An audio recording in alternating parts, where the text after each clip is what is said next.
Hey guys, I'm Captain Foley. Welcome back to Fleetyards Reviews. And I'm This Connor guy here Coggins. with me. Also, welcome back. I'm that way, aren't I? No, I'm not. Wait, I'm here. I'm not the only way. I'm here. You're the one that's over there. I think you're that way. Welcome back to Fleetyards, guys. Episode 8.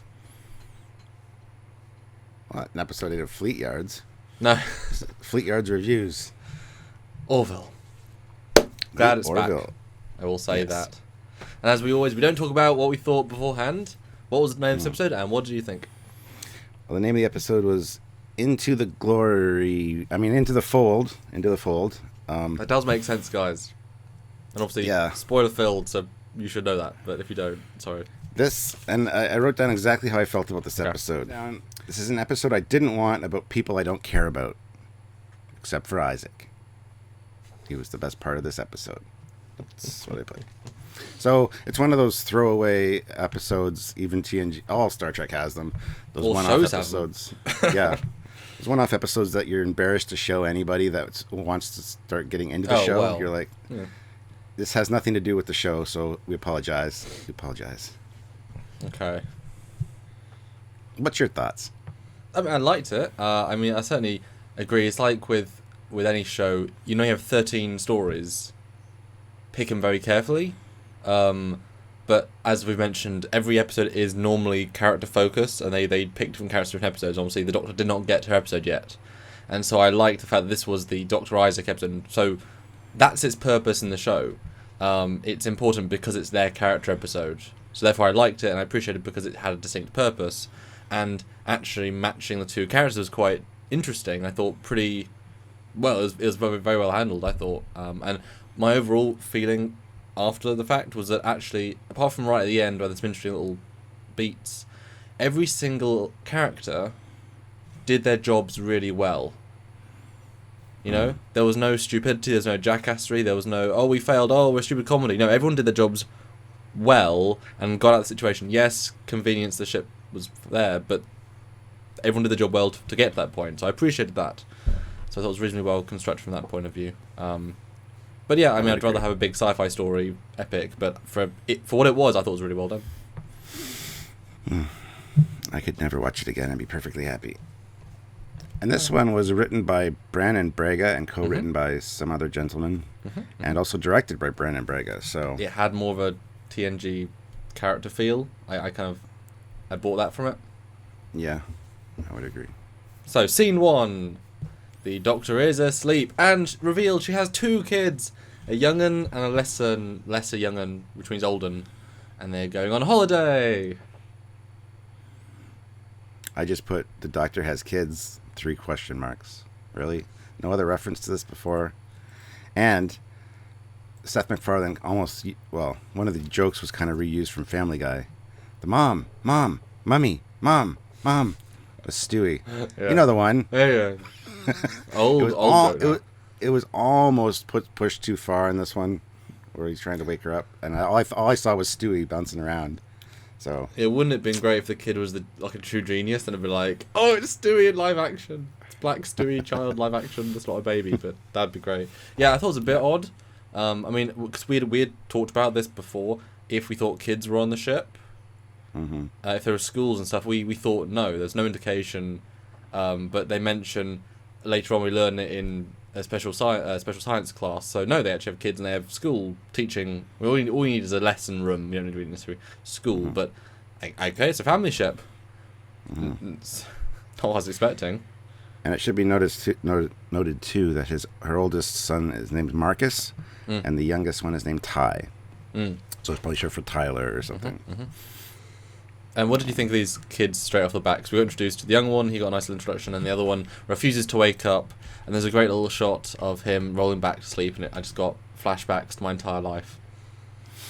Well, as a parent, I did too. I could relate a lot to this episode on a parent level. Yep, I was going to say is that you must feel something about the parental bit. Yeah, absolutely. Kids. So, well, as you know, you Samuel know this, as the viewers might not know, I'm not a big fan of children. Matter of fact, I dislike almost all children. How many do you have? I have 4, but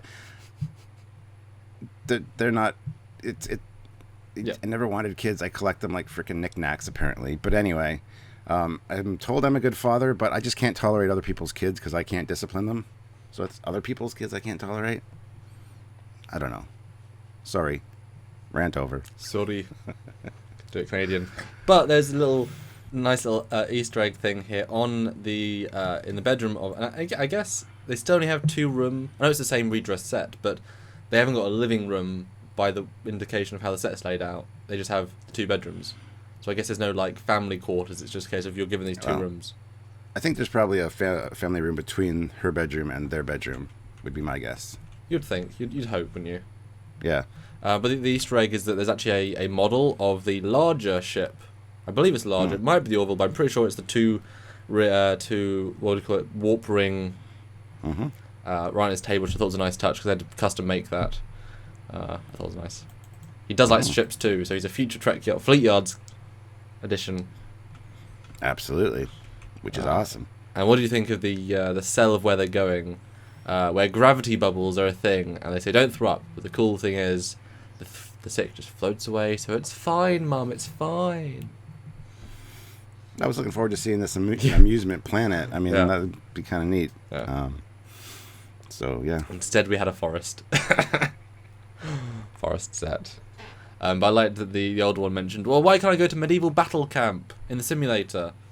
Well, Bradley's parents are alcoholics, so it's like, just throw it every... There's not, again, they're good at real-life dialogue, real-life scenarios and whatever. Yeah. The next scene is on the shuttle bay. They are loading up, getting ready to go, and I got to say the kid's video game is pretty cool. It's got some interactive swirlies that come off of it occasionally, and when he closes it, it looks just like a regular cell phone with a screen that pops out, which is kind of neat. And then what this is our first real introduction to this kid. So what do you think of him so far? Again, as the parent, this sort of... He's a brat, and my kids wouldn't act like that for very long. That's all I can say. Yeah. Well, it's one of those things that she's head of medical. You can imagine that she hasn't got that much time to be full-on mother. But it's interesting how parents haven't changed very much in the 500 years. It's still, although these children haven't changed. Yeah. Although Actually, the next note I have is in the shuttle, and it's talking about Marcus, where Isaac refers to him as the older, less intelligent one. I just thought that was hilarious. Isaac does sort of steal the show with his with his acting. But you can totally see Data in this role. You can see this as a TNG episode all over. But yes, it's revealed that their pilot, who was going to come along, is busy now. So doing a maintenance dockyards upgrade. And the pilot was going to be John. He was the helmsman. So. But instead, they've got the Isaac. The ribbit. Why not? Yeah. He volunteered and he's excited to hang out with them. And I love her face. Is like, bleep. This is going to be a thing. Yeah. So then they're on the shuttle. The kids are just causing problems, not listening to their mother, which, again, bugs me. But anyway, and I just wrote down here, it can totally relate to the parent thing. The kids screaming in the background, and and here's where we find out that she's a single mother. She chose to be a single mother. No husband. The husband doesn't detest her. The husband did not die. But I put no husband. Well, Captain Cassidy Yates was pregnant when Cisco went to join the Prophets. Is Marcus Cisco's kid? Dum. Unknown life that no one knows about, but she's keeping secret. Well, maybe she went into the wormhole, got stuck in time for 150 years, and then came out in the 26th century, and then had to make a new life for herself. And I see it. It's a thing. And for some reason, my next note was I hate children. I'm sorry. I don't really hate children. I just detest them a little bit. But. Were you siding with Isaac here about, do you want me to disintegrate them for you and remove the problem? I would have been like, no, actually, please don't. That was one day they have to look after me, so let's make sure they grow up to adulthood. Yes, I liked that. A lot of really clever bits of dialogue here and a few big funny ones. I did keep thinking though, this is a really big shuttle. You know? Yep, I thought that too, and it seemed bigger once they crashed. Yeah, yeah. You can tell they're using lenses to create the normal effect, but it's actually bigger than you think it is. I feel like there is more space than there. Yeah. Yeah. Because that reverse shot of the window is like, oh my goodness, it's like 7 people across. I know it's distorting, but it's really big. Yeah. Yeah, and then we run into a spatial fold, and they get sucked in by the gravity well of this thing, which throws them 1,000 light years into uncharted space. So, the 1,000 light years really isn't far. Not when they can also... well, I mean, they say later on it might take them 4 weeks to get here. Because we know how fast they can go. So it's oh damn, we'll be here a while. But it's not like, we're lost in the middle of space. It just interested me that 4 weeks of flight time, and it's still uncharted space. It seems like a very unexplored region that they were in, or just small territory. It's probably just like on the edge of one zone and a bit further in left. They haven't gone there before. But also, uncharted is not the same as unexplored. Like, you might have gone through it, but never bothered to chart any of the systems. So, you know. No, it's interesting how the plot... I was watching this episode thinking, where is it going to go? You know, because it could have gone anywhere from it. I kind of like the episodes where they start, have a bit of story, but you don't know where they're going. Whereas I like Priya, it starts exactly, and you know exactly where it's... You know, this is the plot. Okay, move. You know, and same with the other planet. But I like the mystery of it, and I kind of like the learning with the characters. Yeah. But anyway, long story short, too late. They have to crash land, and they find a gas giant that has, I forget, 53 moons and 36 are habitable. Yeah. Which I've always been intrigued by habitable moons on planets. I mean, because we're so used to our moon being dead and barren. It'd just be cool to have people living on the moon, on the planet. Yeah. Well, the planet was a gas giant, so you wouldn't be living on that. But you know what I mean? Just to have habitable moons is interesting. And then you could have very simple, travel between them. That's your colony of worlds, but they're close, but not too far. Absolutely. I really like the CG in this scene. I thought as someone who's now done a few digital ground environments, I was very impressed by this on a TV budget in the Orville is not the most expensive show. I really appreciated the good CG. Very close to real. And so they have to crash because of the ship's too damaged, and then it hits the mountain, it cracks. Pretty easy crack, but that was kind of cool. Love the shot of it flying away. They lingered on that just long enough to get the effect. It was like, oh damn. And despite the seatbelts, everyone is just about fine. I thought it was a little bit... Would have been nice if they had a concussion or something, because we know that medicine's pretty advanced. It would have been nice if the doctor had a concussion and she was able to inject herself before she passed out with an anti-concussion med, Yeah.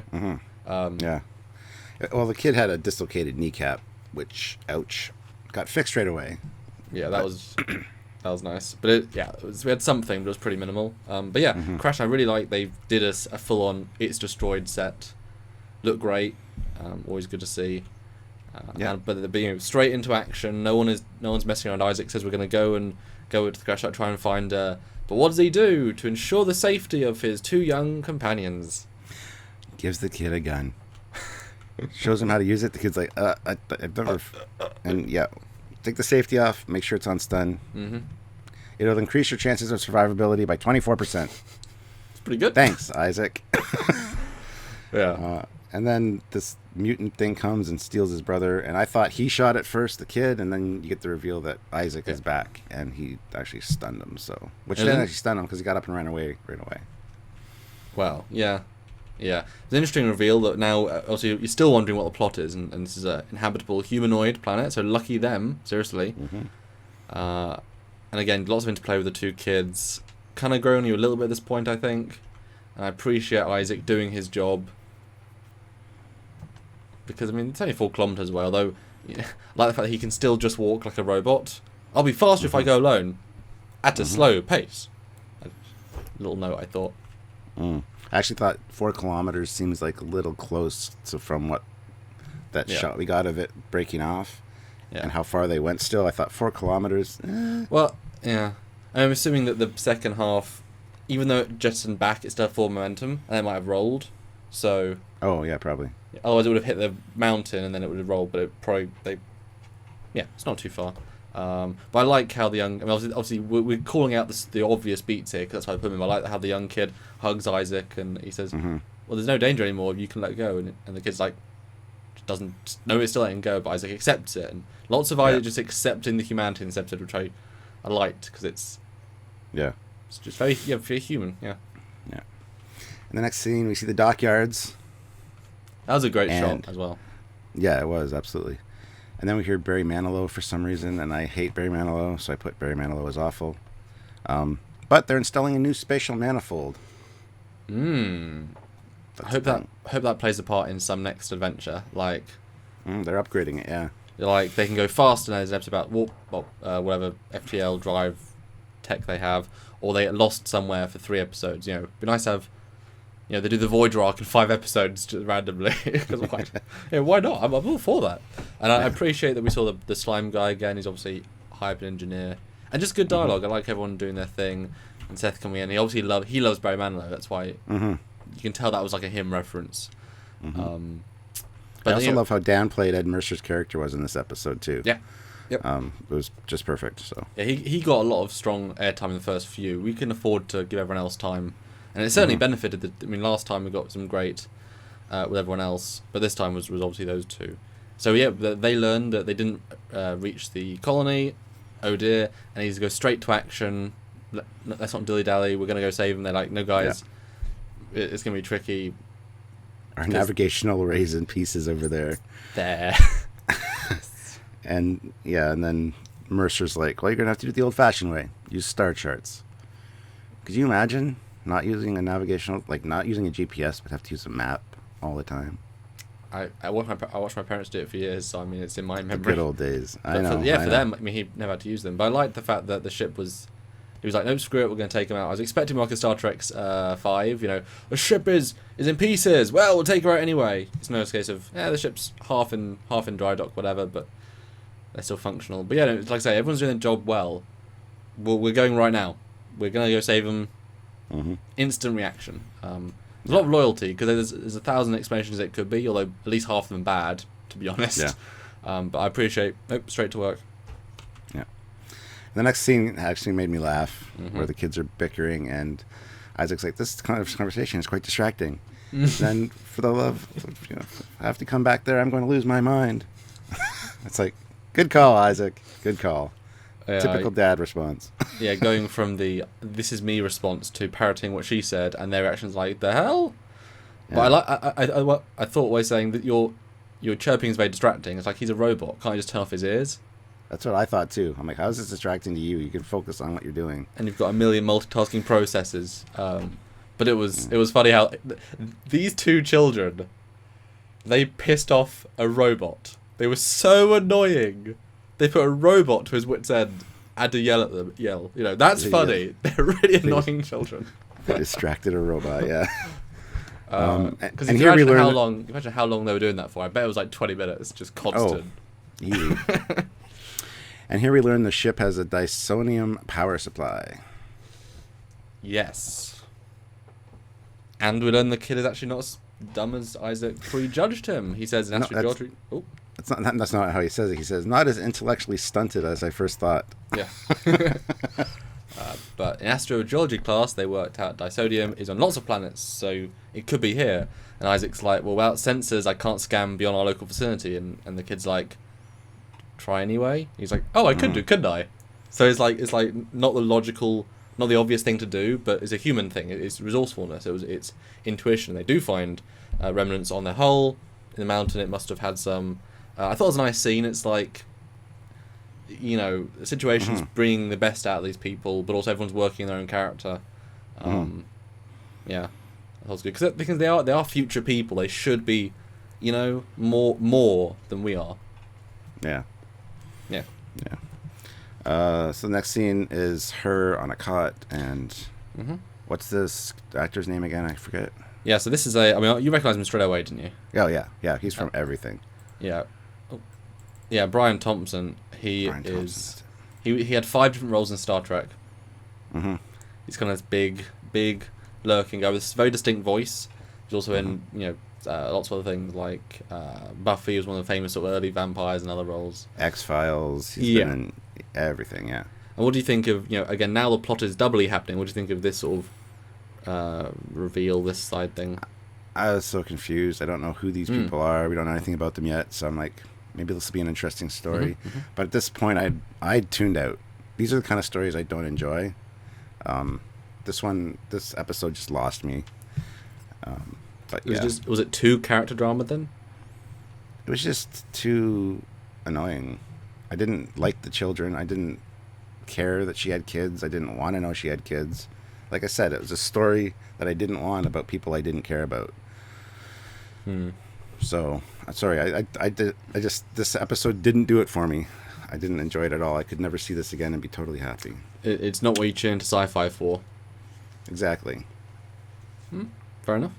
But yeah, he's a bit of I recognise his voice straight away, but I liked his unique look, and as we'll see a little bit later. He's trying to feed her. She obviously tries to work out what's happening. He's being very unhelpful. But at least she's fine. I mean, surprisingly fine. Cool. And they're going through the woods then. They're slowly making progress. And yet again, Isaac is pushed to his breaking point. Before you say what happens, I want to say, at this point, I turned to Sylvia and said, I bet you any money that game that he wasn't supposed to bring is going to come in very important at some point at the end. Very important. To save the day. Because they kept referencing it again and again and again. Yeah, they did, many times. And as I was looking at her saying that, all of a sudden she's like, well, not anymore. And I'm like, what? And because I missed it, and I had to rewind, that he whipped it in the air and threw it and shot it. I'm like, oh, never mind. Because they kept mentioning the game, and you shouldn't have brought it. You shouldn't have brought it. I thought it was going to come in important later. Like, even not listening to your parents sometimes is a good thing, But no, that would have been clever, but no. I thought it was funny. It was funny. This game is never to be spoken of again. Because again, dialogue like that, you've got to write it in his voice, but his voice is not just his character; it's his reason for existing. So there's a lot of stuff you have to think about when he writes lines. I really liked his lines in this, but again, I like the fact that he's pushed to the breaking point. Because again, imagine if they've gone. I mean, they were going off. Were they going after, or were they into the crash site at this point? No, they're going to the mountains. That's at least for 5, 6, 7, 8 kilometers. Can you imagine 8 miles of this bickering? I mean, you would. I'm a parent. I can imagine it. Yeah, you've done long road trips. I've done long road trips with you, and it's just as bad as with children. I'm kidding. Yeah, and then the guys come in, and again, this sort of episode, I try and not, when I write things, I try and not have plot holes, or I try not to go too far if it's not realistic. And I appreciate, these people, which we're seeing a lot clearer. We know now they're ill. Come at them. They say, "Can we have the children?" And Isaac just shoots them point blank. I mean, it's very easy. Yeah. That's the thing. An advanced civilization with a gun and a robot that can shoot fast is not an issue, really. And I appreciate it wasn't an issue, really. Yeah. I just wrote Isaac as a badass because boom, boom, boom, all 3 down. I loved it. I mean, there's no tension, but there shouldn't be. Mm-hmm. It's like the Terminator with 2 machine guns. It's like you can't sneak up on him and you can't run at him before he murders you horribly. Mm-hmm. But again, it's a stun setting. There's no risk here. Yeah. Maybe apart from a headache. But you gotta. I mean, I think the point of the episode was to think about it from the kid's point of view, how terrifying it would be to not know if their mother's alive, to be on this quest with this robot who wanted to disintegrate you at one point, even though you didn't hear that part. I don't think. Yeah. It'd be terrifying, but I didn't put myself into that position until just now, thinking about it. Yeah, I thought this was an excellent Isaac episode, but well, yeah. I mean, the fact that they obviously he is the protector, he is the the good guy. I mean, they know who he is. I'm sure they've heard stories about him. I'm sure they've seen him just walk around the ship and such. They know his reputation. So being lumped with them is probably better than the pilot in terms of resourcefulness and such. But it's nice how they sort of add personality into him, which they do actually throughout the episode. That's kind of interesting. He infused into them better behavior, and they infused into him more human traits, more relatability. And then you can see in this scene, the little kid holds his hand, and he's like, I need that for anything and everything. And the other loses the hand, and the other guy's like, just do it, Isaac. And he's like, okay. Yeah. That's sweet. I mean, it's he's learning, and he's learning that, you got the other hand, it's fine. You can push the kid away and grab the gun, it's fine. You got time. Yeah. And then the next scene is exposition time. We get to learn about the Maloxin, I think it was called, that was put in the water supply. Although, I mean, later we see the outside of her cell, we see the buildings and stuff. I wonder how advanced these races were, and why were they fighting? Whatever, they're humanoids, they're going to fight. But it just seemed kind of rushed and contrived. And then the very next scene, I don't want to rush ahead too much, but the very next scene, where Ty falls in the water, I'm like, oh, damn it, now he's infected. Way to go. But if we wouldn't have, it would have been actually better to have that scene before this explanation scene, I think. Yeah. When you introduce something and then use it straight away, it's lazy writing if you can't pace it out properly. My biggest example of that is in Doctor Who, in the Matt Smith era. They introduce they can create, liquid living people, they're replicants. And at the end of that episode, it's revealed that one of the characters has been replaced by it all along. And it's like, you can't introduce a changing, a god power, changing the plot weapon, and then it in that episode be important. It's like, no, you introduce it 5 episodes earlier, and then reveal it. There's a separate payoff. Otherwise, it's just lazy, and we couldn't fit it in story-wise. So, yeah, you're right. It was at that point, it was kind of like, well, of course one's going to get ill. Of course it's going to happen. That's where it's a script, it's a TV show comes in. But yeah, it would have been nice. I was assuming that Isaac was going to say, you both need sustenance. I'm detecting lower, liquid levels in your bodies. Go drink. I was assuming that would have been the dynamic. But no, just sort of fell in. One thing I kind of expected and anticipated with these kind of stories, generally somebody's injured. So I expected one of the kids to break a leg, or for Isaac to become damaged somehow so he couldn't really walk, so the kids would have to, help him get around or whatever. I expected somebody to get disabled so that there's some kind of more tension there. Yeah. But that never really happened. I mean, the disease was the disease. It was kind of right near the end anyway. Yeah. When it kind of got that, so it was like... I think they took their minutes of creating false tension, because again, we know they're going to get out. They use that time to have more character moments. You know what I mean? They're with a hyper-advanced AI being that can do many, many things. What tension is there? They've got energy weapons without a limited battery. I kind of like the scene we get later on where she's talking on the phone to her son. A great scene. Really, really good, strong scene. And that moment is better to have than just, oh no, he's injured. Oh no, she fell down by a twig. Oh no, her leg's broken. We have to carry her. Run. It means more, Back to this chapter for a second. I kind of liked the exposition. It was relatively short, to the point. Very, again, classical TNG, just another alien planet. Like you said, bad things happen to humans that fight. And, he's not ill because he stored food and resources. That was interesting, although God knows how long he's been alone here. And it's interesting, I'll skip a little bit ahead, but obviously she escapes, but he does try and save her as part of the escape, and obviously he saved her firsthand. Right until the end, I hadn't thought of the scene as what it probably was subtexting, as she's now his sex slave / I didn't get that, but actually there are deeper levels to this.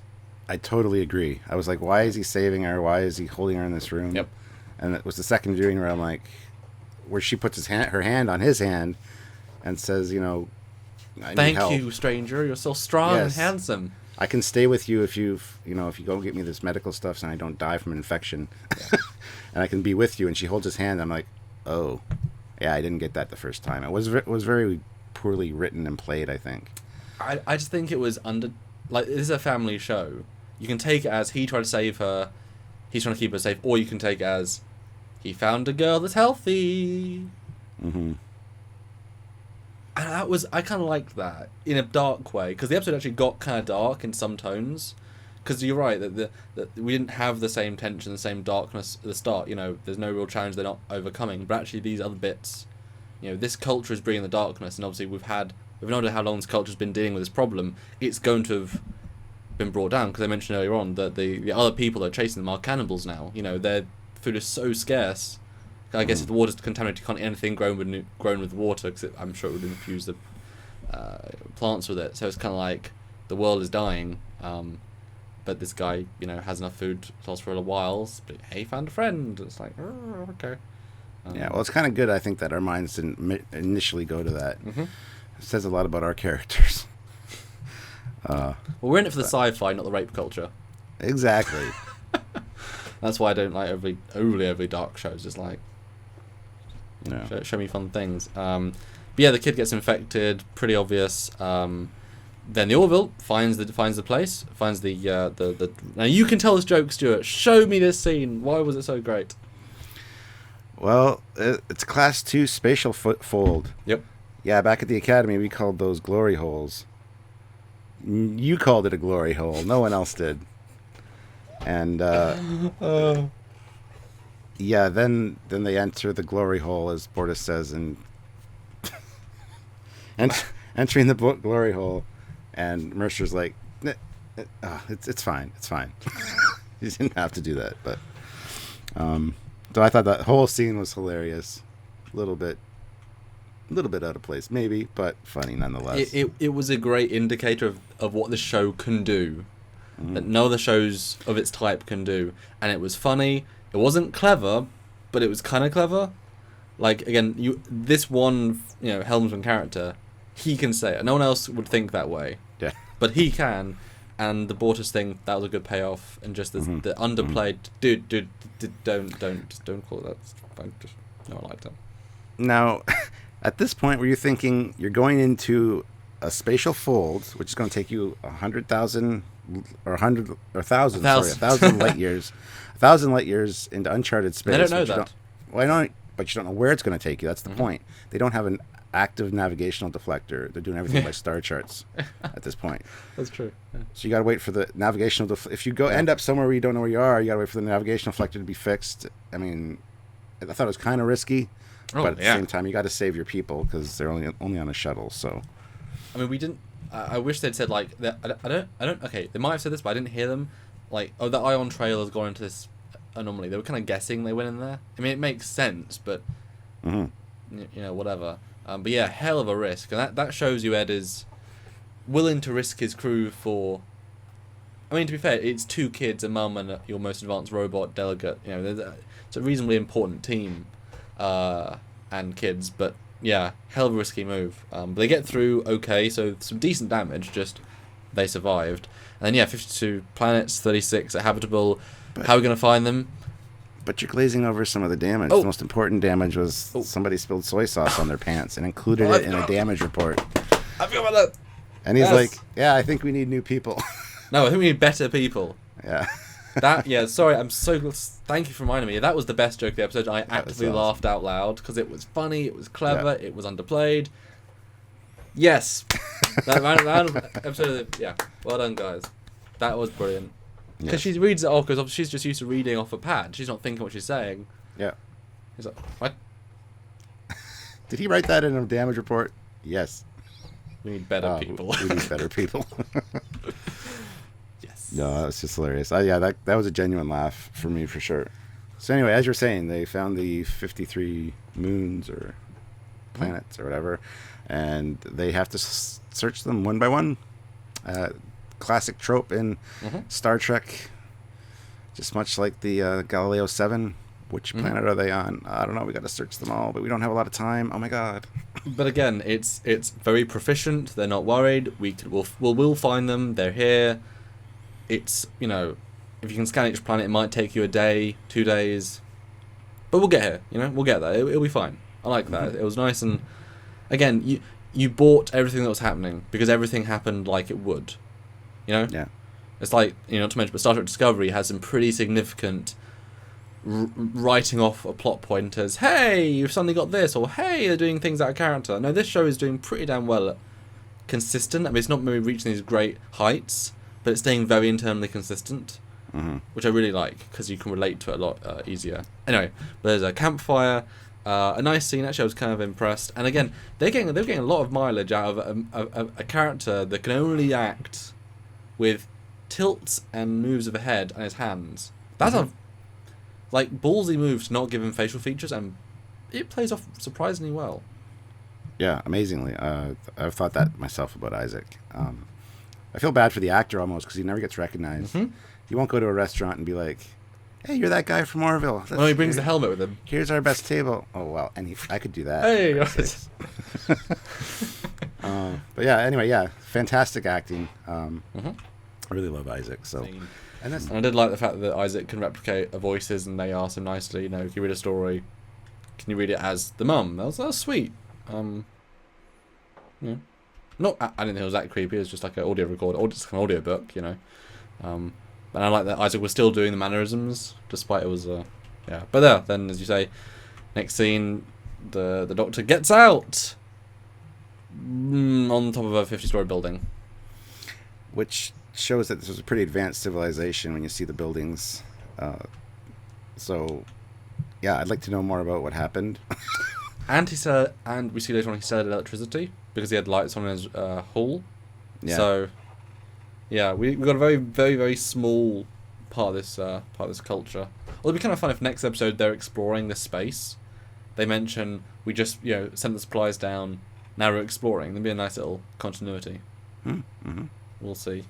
But yeah, she can't actually escape at this point, which I thought was kind of nice. Like, oh damn, she's got to do something else. Yeah. But then revealed he's sick. Obviously, it was going to happen. And then I kind of liked her move here, hurting herself to convince him to go get help, to get antibiotics, to go back to the shuttle. Good plan, actually. Using everything in her toolbox to do it. And she's a doctor, so she knows how to cut herself without damaging, bleeding to death or cutting anything important. I instantly thought, this is not clean, that's a bad move. But that was the point. So I kind of... Yeah, and this is when they mention something that you... well, it might be an early scene, but in one of these internal scenes, they say... I think it was... the chap says, "You're safe here," and then she says, "My translator must be on the fritz because we have different words for safe." So they do have universal translators, because I think we both thought that. This is a very easy... Oh, it's English to English. But with the translator, come on, 500 years in the future, of course they have translating devices. And I'm assuming it's just subcutaneously implanted somewhere at birth or later. That's what I thought. That's what I thought in this episode too. Like, is it implanted in the ear or what's going on? But cool. But yeah, she boundaries herself up. She gets out and she does a ballsy move, but again, good move to get to the other apartment. And I was thinking the whole time, that's a decent looking apartment, apart from the destruction part. I was trying to find Easter eggs, like, because you have to furnish an apartment, a post-apocalyptic apartment set. But I liked it, and it was actually interesting that this was the room that he had all his food in. So his cell was next to his, I guess, living space. And he probably just has this part of this floor that he's locked off. Stay in a zone that you can control. If you just keep one little corridor to yourself and stay inside, you're going to be safe, aren't you? 50th floor, this one bit. People have to search a lot to find you. And if you lock other doors, how do they know it's not your door that's locked, Exactly. Yeah. Anyway, she finds her communicator, whatever you want to call it. Communicator, tricorder. Yeah. And messages Isaac, finds out the kid is sick. Mm-hmm. And this is, as you said, this is a nice discussion with the older kid. As a parent, kids do things that piss you off sometimes, and then they genuinely come and apologize, and it means so much to hear that from them. So I really appreciated this scene. It was really touching. He's sorry for acting the way he was acting before the trip, and sometimes it takes drastic circumstances to have people do that. So I really appreciated that personally.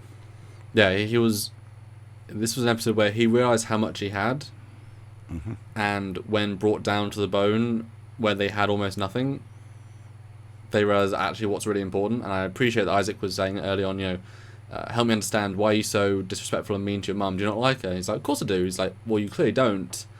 And they sort of have a little beat for beat. Because again, if you're an outside observer, and like they could be blunt, it's like, well, you don't like your mother. You're always bad to her. You're always disrespectful. Of course you hate her. It's like, well, no, I just shut up. There isn't a reason. Kids are not evolved people. They haven't yet created a 360-degree compass of what is right and when and how to act in situations. Mm-hmm. You know, if a 3-year-old thinks he should yell and throw cereal out of a cereal aisle of a supermarket, it's like nothing in that makes sense, but they think it's fine. You know, so it's learning curve. Some adults online haven't figured out how to be a. Well, that's just the online keyboard people that don't have. Yeah, but no, great scene, good acting actually, and I appreciate again we were able to linger on this. I was kind of worried that the dude would walk in because she was being quite loud, but the shuttle was quite far away. But it was nice to have this moment. I appreciate that, you know, she was in mothering mode with the young kid and then with the older kid. And as soon as the old kid was saying, you know, if I don't see you again, this is what I have to say, because that's what it is. She suddenly turns, the face goes, boom, no, now I'm serious. Now I'm the older lady. No, listen to me. You know, we're going to get out of this. And I liked the sudden swap from mothering to serious. Mm-hmm. That was a nice little moment. That's like he's learning to be older than he is, and she's responding to it. I really liked that, that little beat. Yeah. Yeah, and just to jump off on that point, the mothering thing, right before that, when she was talking to the younger one, she's like, oh, I hear you're not feeling good. Are you okay? Like, I hear you're not feeling the best. Like, that's such a motherly thing, like a parent thing to do, you know? When your kid's sick, you want them to be... So, yeah, I see what you're saying. Yeah, you gotta convince the kids you're not concerned, because if your mum's not concerned, nothing to worry about. Yeah, but then she finds a knife, and it's like, ooh. But she goes back into her room. Guy comes in. She is actually still there, but she's laying in the trap. And what happens? Well, he stabs her, or she stabs him. Sorry. And then they scuffle in the hallway. Yep. And she gets his gun, and he keeps coming at her, and she shoots him. Shoots him dead. Dead. I was surprised. I was too. Well, yeah. And it's mentioned later too. There's an interesting line later that we're going to talk about. But yeah, this was a moment that I was like, damn, they went dark. Mm-hmm. Like you say, it makes sense. He's not going to stop.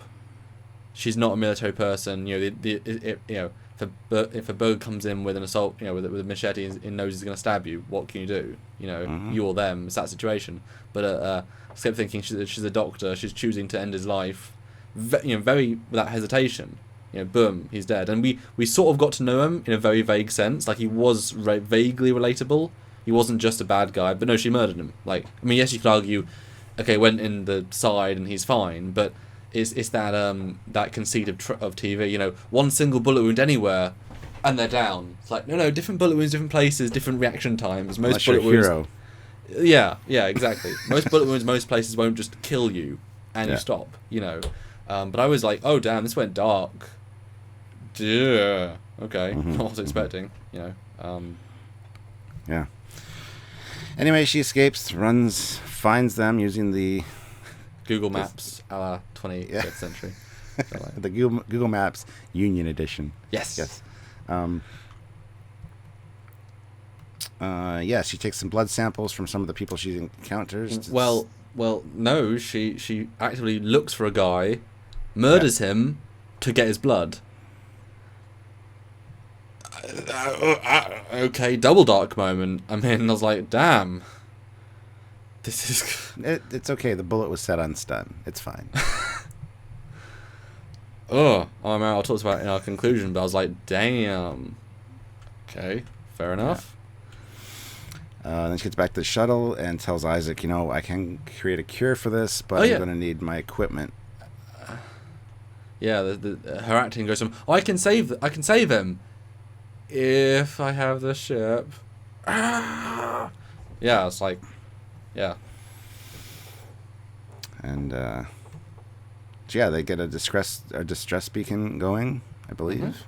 Because they put Isaac managed to put the rocks back into the ship and gets power on for like 12 seconds. It's just long enough to get distress signal, which I liked. Resourceful, but not that resourceful. You know, I appreciated the limitations. And then the ship is in orbit, and there's 24 life forms approaching. Oh damn! He's standing guard. That's a lot of people, and they all sort of come crowding. And what happens? Well, Isaac's shooting them, and Isaac's like, I need some help out here. And the son's like, let me do it, Mom. You take care of Ty. And she's like, okay, make sure this is set on stun. They might not appreciate life, but we do. even though she just killed 2 people. Yes. Out of One in necessity. self-defense and one in murder. Yes. She doesn't want her son living with the fact that he killed somebody, so make sure it's set on stun, because really that's our principle. It's like the Federation principle. Yeah. Stun them, don't kill them. But also, you have a choice with that gun. You Yes. haven't really got a choice with a bullet. Yeah. You have a minimal choice, but not as much. Although, again, she's saying, you say you can look after him. There is no looking after him. Especially since she was saying he's not going to survive weeks. I'm sure he's going to survive days and days, minimum. Although I guess the lungs were closing up. I guess he's younger and weaker is why it's doing more to him, because everyone else seems fine with the disease. Not fine, but surviving. Mm-hmm. But, really horrible moment. Yeah, well, Marcus was being, very nice there. As I'll go protect us, even though I'm scared. I'll be the dad. I'll be the... You stay with him, make him feel comfortable that you're here. Yep. That was very responsible of him. So. Oh yeah, absolutely. He it's nice to have a little growth arc. For kids. And I will just point out now, because I haven't said it yet. His jacket. Come on, Guardians of the Galaxy jacket much. Peter Quinn, red jacket. Come on. I kept thinking every time, like, dude, it's a Guardians reference. Yeah. So he goes outside. Now this is one bit I considered. They're still firing. There's still people coming at them. How many people did Isaac say there was? 24. Guess how many shots they fired, roughly? 28. 34. That's before the kid joined in. I'm pretty sure Isaac doesn't miss. Well, it's just an estimate for people. Could be more. No, it's a computer scan. You're not going to... I mean, yes, it could be a few more than 24, but they're not going to say 24, it's actually 50. It's a computer scan. I mean, and it's one of those things where it's like in the Generations battle, she was down to 10%, and yet we hear the sound effects of 8 or 9 more hits. It's like, well, they're lasting just fine, except to have dialogue, but it's kind of like, you've already won the battle. Because I was thinking, 24, okay, boom, boom, boom, boom, boom, boom, boom, boom, boom. We're fine! Come out! You know what I mean? There was no risk to the point when there's really no risk. Mm-hmm. One of them's still moving. Boom! There we go. Yeah. I mean, he's a robot. Again, Terminator, 24 people. Didn't need the kid, but... Anyway. So the kid misses, and Isaac's like, focus, just find your center kind of thing. And hits him, and then congratulates him right away. Like, Isaac's really good at that, telling the kid how to do it, and then congratulating him when he does well, which is what you should do as a parent. So that was awesome. And then... Oh, yeah, I guess it was father-son bonding time, wasn't it? Shooting natives. Yeah, kind of. I hadn't thought about that, yeah. And then, all of a sudden, boom, boom, boom, and stuff starts coming in from... Yeah. And now, here's my question. I wrote this down. Is the Orville firing from orbit, or does the shuttle have weapons, and the shuttle's doing the firing? The shuttle. Yeah, the shuttle. You sure? Yeah. They were too small to be space-mounted and too accurate. Or not accurate. So. Not accurate because they don't hit anybody. I kind of felt that. If they're actually trying to hit people, they suck. If they're not trying to hit people, they suck. Yeah, but it's like... in Stargate, there's lots of times when a Death Glider comes in, fires weapons, and you see just, boom, two explosions in a path. Obviously, you can't hit the extras or the actors because that's dangerous. And also, they're just pyrotechnics. So it's very limited in the arc they can do. It's one of those classic, like, it's just sparklers in a line, ha ha ha. Cool. I mean, yeah, they saved them. I'm still not 100% sure the shuttle fired, to be honest. I don't think we've seen weapons on shuttles yet. No, but if it can cloak, pretty sure it can... I don't know. It makes sense. It's an all-purpose shuttle. I like the Star Trek 5 moment, though, with the light. I mean, it's not just Star Trek 5, but it's like a nice little... That kind of bothered me, actually, second time around. I'm like, why are you shining this super bright light in the eyes of your heroes when everything else is dark? So they can't see anything, should there be more people out there. And all the people out there that are hiding now have a perfect shot at these guys. Stop advertising them as targets. And don't blind your people. Well, I don't think there's anyone left. I don't think they have any guns. Otherwise, they would be the winner of the pack. But these are the things I think. That's fair enough. So we're on the Orville. Kid's fine, gonna be fine, and I was like, seriously, phew, because that genuinely was a life and death situation. Mm-hmm. Thank God for modern science. That's what I felt. And we get a nice moment with her and Isaac at the end, where she thanks him and welcomes him as part of the family, even though he insults her kids kind of again. Well, he insults her parenting. He loves the kids. Yeah. Well, he says they're awful, See, but he yeah. likes them a lot. And I wrote down, are the kids going to call him Uncle Isaac from now on? Because that'd be kind of funny. And actually, when this scene started, I'm like, please, this better not be the start of a romantic relationship.